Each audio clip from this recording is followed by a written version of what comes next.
यहाँ की स्थिति ये है कि चोरी पे चोरी, चोरी पे चोरी, चोरी पे चोरी, चोरी पे चोरी, लगातार चोरी हो रही है और कोई न देखने वाला है न कोई बोलने वाला। और जिसका सामान गायब होता है जब वो थाने जाता है तो वहाँ ये कहा जाता है ये चोरी नहीं हुई, आपने खुद चुरा लिया।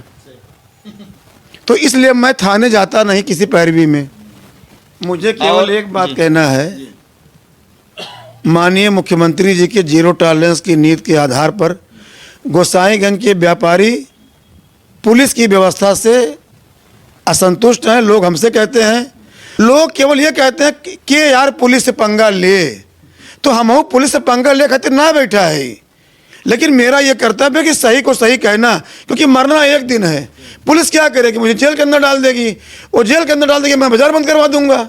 नगर पंचायत प्रशासन केवल और केवल टैक्स पे टैक्स, टैक्स पे टैक्स, टैक्स पे टैक्स, उनका इतना बड़ा स्लैब है। सभी दर्शकों को नमस्कार।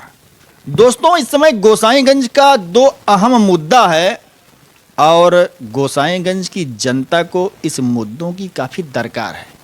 पहला मुद्दा है कि गोसाईगंज नगर में सहित आसपास इतनी चोरियां हो रही हैं कि यहाँ के व्यापारी, यहाँ की जनता परेशान के साथ साथ उनमें आक्रोश व्यक्त है। और दूसरा मुद्दा है कि गोसाईगंज नगर में हाउस टैक्स लगने वाला है, इससे भी यहाँ के व्यापारी नाराज हैं।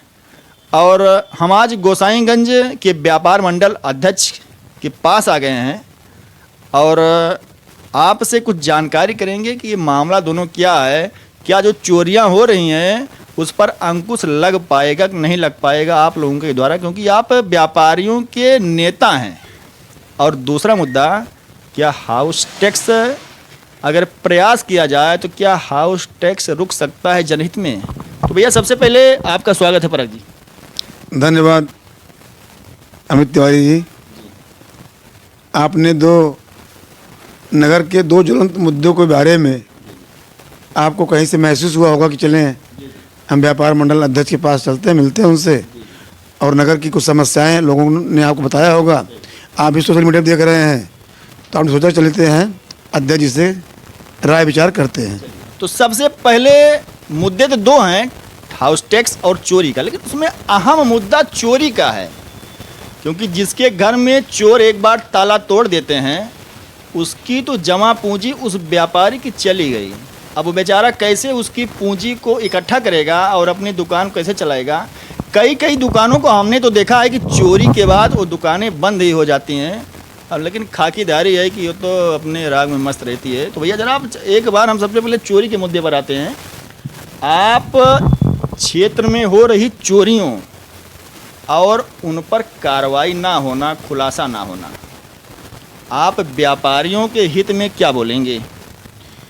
देखिए, ऐसा है कि जो स्थिति इस नगर की है,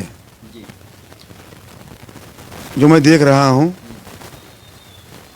कि यहाँ की स्थिति ये है कि चोरी पे चोरी, चोरी पे चोरी, चोरी पे चोरी, चोरी पे चोरी, लगातार चोरी हो रही है और कोई न देखने वाला है न कोई बोलने वाला है। यहाँ के जो क्षेत्रीय जनप्रतिनिधि लोग हैं उनका भी कोई बहुत इंटरेस्ट हमको नहीं दिखाई पड़ता। आम आदमी, आम व्यापारी या आम जनमानस या आम नगरवासी, चाहे वो मामला वर्मा ट्रांसपोर्ट का हो, चाहे मामला दिनेश जायसवाल पत्रकार की स्कूटी का हो, चाहे मामला संजय पराग जो कि बड़े नेता बनते हैं, अपने आप को व्यापार मंडल के अध्यक्ष बनते हैं, उनकी दिन दहाड़े उनकी माता की चैन स्नैचिंग होती है सुबह 9 बजे और सबको ठंडे बस्ते में डाल दिया जाता है। इसी के साथ साथ तमाम व्यापारियों की, चाहे कृपा बर्तन वाले के लड़के दर्शन वकील साहब के स्कूटी थाने के सामने सारी मोटरसाइकिल गायब हो जाती है, बीटी चौराहे से मोटरसाइकिल गायब हो जाती है। और जिसका सामान गायब होता है जब वो थाने जाता है तो वहाँ ये कहा जाता है ये चोरी नहीं हुई, आपने खुद चुरा लिया। तो इसलिए मैं थाने जाता नहीं किसी पैरवी में। दूसरी चीज़, हम अपनी बात अपने विधायक, अपने सांसद, अपने नेता से कहते हैं। तीसरा, जब हर महीने व्यापार बंधु की मीटिंग इधर रामलीला के बाद से नहीं हुई है, न जिस समय व्यापार बंधु की मीटिंग जिलाधिकारी महोदय के सामने होगी। सबसे पहले हम मुद्दे पर आते हैं। करीब 1 साल पहले आपकी माताजी का चेन स्नैचिंग हो गया था। जब आपकी माताजी जा रही थी मंदिर में तो चोर आए और गले के चेन लेकर चले गए। सुबह 9 बजे। सुबह 9 बजे। हाँ, और उस पे पुलिस कहती है कि चोरी हुई ही नहीं है। और हमको विश्वास मिलने के, मेरा कैमरा ऑन था उस समय, मुझे विश्वास मिलने के मैंने पुलिस के विश्वास के ऊपर सादा पेपर से दे दिया दस्तखत करके कि ठीक है साहब, जो इच्छा हो तो लिख लीजिए, हमें कोई दिक्कत नहीं है। उसमें ये दिखाया गया कि चोरी हुई ही नहीं, छिनैती नहीं हुई है, ये कहीं गुम हो गई। बात आपकी सही है, क्योंकि इस खबर को पुलिस ने जो है दबाने का भी प्रयास किया था। अब 1-2 अखबारों में छपा भी था काफी। हाँ। तो और दूसरा मुद्दा हो गया दिनेश जायसवाल की स्कूटी का, वो भी स्कूटी गायब हो गई, वो भी नहीं मिल रही है। चलिए ठीक है, हम अगर जो है पुराने मुद्दों को छोड़ देते हैं तो इधर आप 3-4 मुद्दों पर बात करिएगा। 3-4 मुद्दे में मुझे साफ साफ कहना है कि 20 साल का ड्राइवर ट्रांसपोर्टर, वो पंडित जी शिव शक्ति ट्रांसपोर्ट लखनऊ वाले, वो भी हमारे मित्र हैं, उनका फ़ोन आता है मेरे पास, ठीक है। और वर्मा ट्रांसपोर्ट बेचारे 25-30 साल से यहाँ काम कर रहे हैं। एक तो वो तिहरी मार के शिकार हैं ट्रांसपोर्टर यहाँ के। अब जो कार्रवाई नहीं हो रही है, चोरियां होना जायज़ है, क्षेत्र है और ठंड भी बढ़ गई है, तो ठंड में चोरियां होती रहती हैं, इसमें कोई नई बात नहीं है। लेकिन अगर चोरियों पर कार्रवाई नहीं होगी तो चोर का हौसला बुलंद हो जाएगा और वो नई नई वारदातों को अंजाम देते रहते हैं, और इसको कोई नहीं जानता है कि इसका जो है अगला शिकार कौन हो सकता है।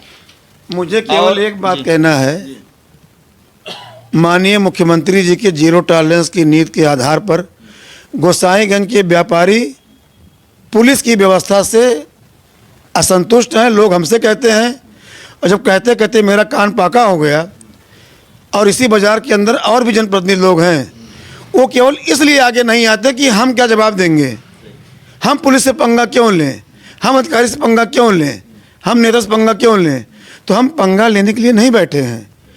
अगर व्यापार मंडल के अध्यक्ष के नाते, व्यापार मंडल के जिला उपाध्यक्ष के नाते लोगों ने हमको पद दिया है, तो मेरा ये नैतिक कर्तव्य है कि मैं जनमानस की बात को उठाऊं।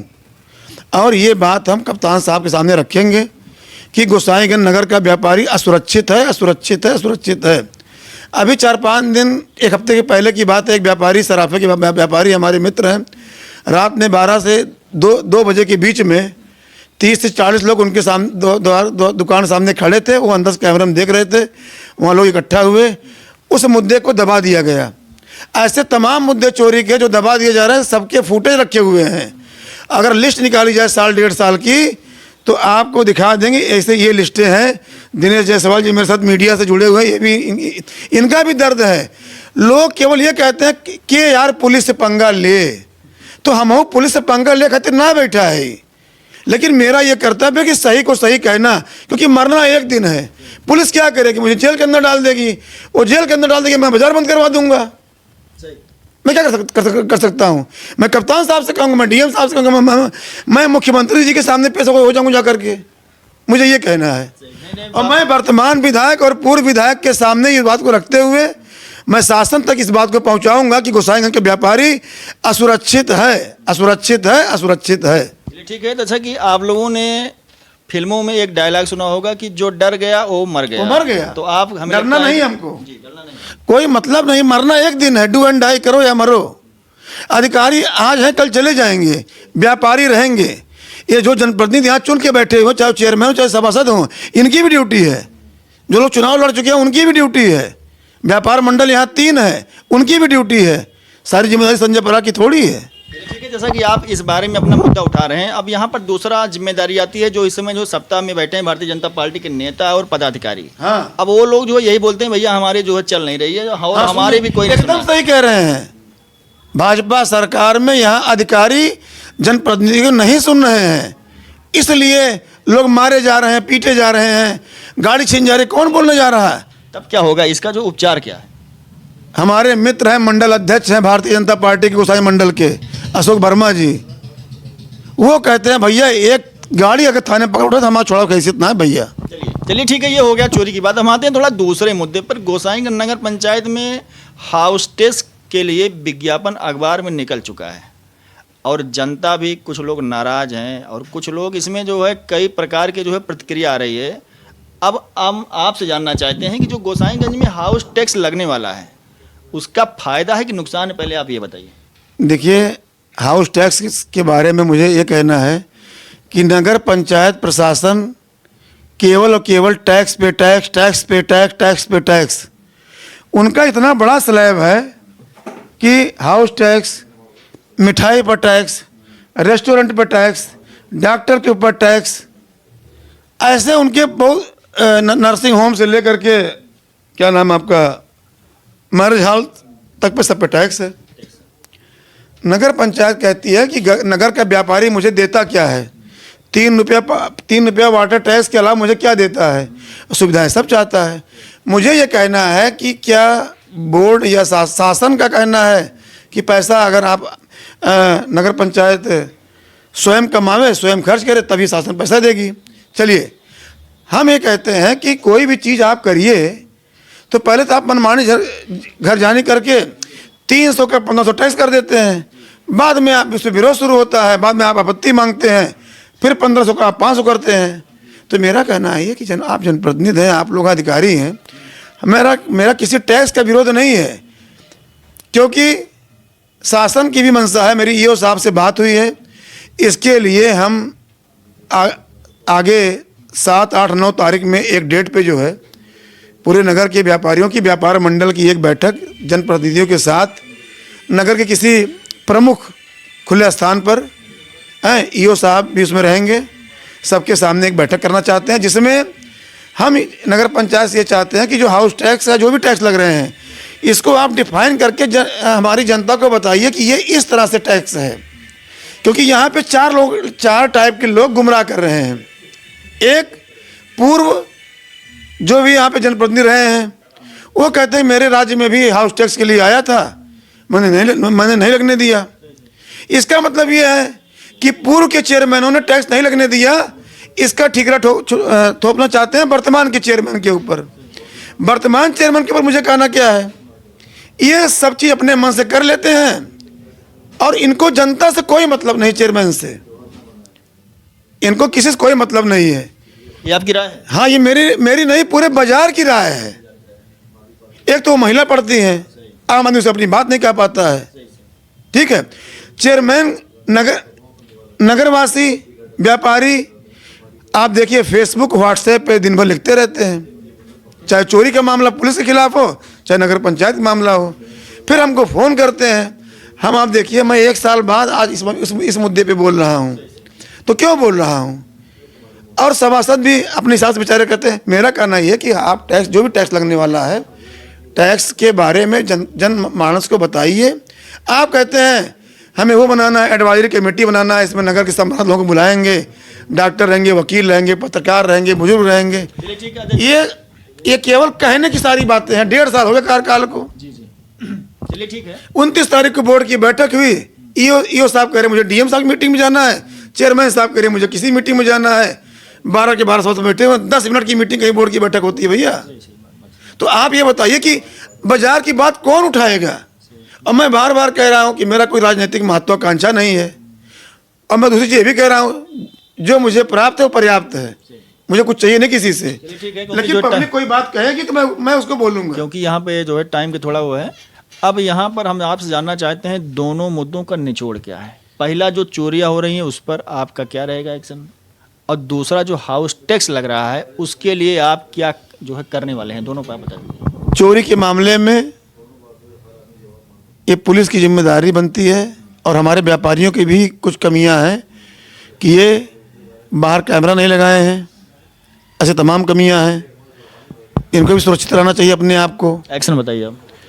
एक्शन का ये है कि पुलिस के बारे में, ये अगर चोरी नहीं रुकती है तो हमको तो उच्च अधिकारियों से अपनी बात करनी पड़ेगी, क्योंकि हमको जनता को जवाब देना रहता है।